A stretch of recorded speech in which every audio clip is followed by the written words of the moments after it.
On ne va pas à un premier rendez-vous juste pour aller manger et rigoler. On va à un premier rendez-vous aussi pour parler de ses attentes, pour parler de ce qu'on ne souhaite pas, pour parler de pourquoi on est là. Plusieurs femmes arrivent à des rendez-vous, mangent, rigolent bien. Parfois même, le monsieur a ce qu'il veut au premier rendez-vous. Et puis vous n'avez pas parlé, vous n'avez rien dit. Vous êtes là, tête baissée dans la relation. Non, non, non.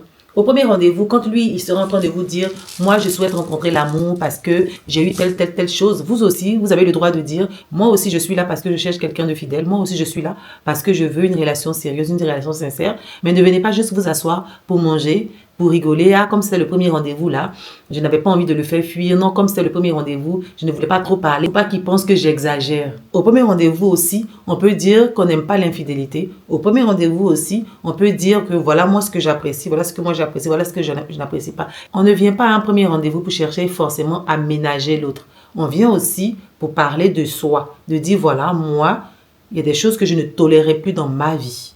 Voilà, comme ça, dès le premier rendez-vous, la personne sait sur quel pied danser. La personne sait si elle veut continuer ou pas, si elle veut aller au step 2 ou pas. Vous perdez parfois beaucoup de temps parce que vous souhaitez ménager l'autre. Non, non, il ne faut pas qu'il fuit. Ah non, non, non, si je parle de tel sujet, il va me trouver trop compliqué. Ou non, si je parle de ça, elle va me trouver trop compliqué et vous ne vous dites rien et il y a trop de non-dits. Dans Destination 8, j'ai vu beaucoup de débuts de relations mal se passer parce que les gens n'ont pas osé dire les choses à cause des non-dits. Non, non, non. Au premier rendez-vous aussi, on peut se dire beaucoup de choses.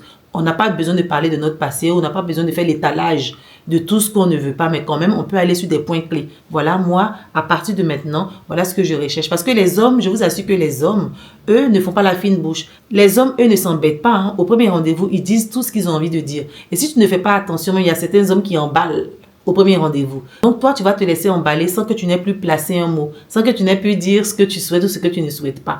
Vraiment, bon, il n'y a pas de date. Je ne peux pas vous dire de vous laisser emballer ou pas au premier rendez-vous. Vous êtes des adultes vaccinés. Mais vraiment, moi, mon message ce matin, c'est pour vous dire qu'au premier rendez-vous aussi, on peut parler.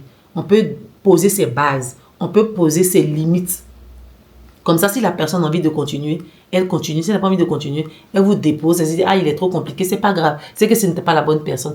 Que le monsieur se dise, oh, elle est trop compliquée, elle parle trop, elle est comme ça. C'est que ce n'était pas lui le bon. D'accord? Donc, n'ayez pas peur de parler au premier rendez-vous. Ceci vaut pour toutes les femmes qui vont peut-être venir pour des annonces ou pour ceux qui ont déjà leur nom dans mon cahier vert. Donc, voilà ma petite réflexion de ce jour. Il y a trop de non-dits qui ont gâché des débuts de relation. Je vous fais plein de bisous et je vous dis à demain pour une autre réflexion. Bisous!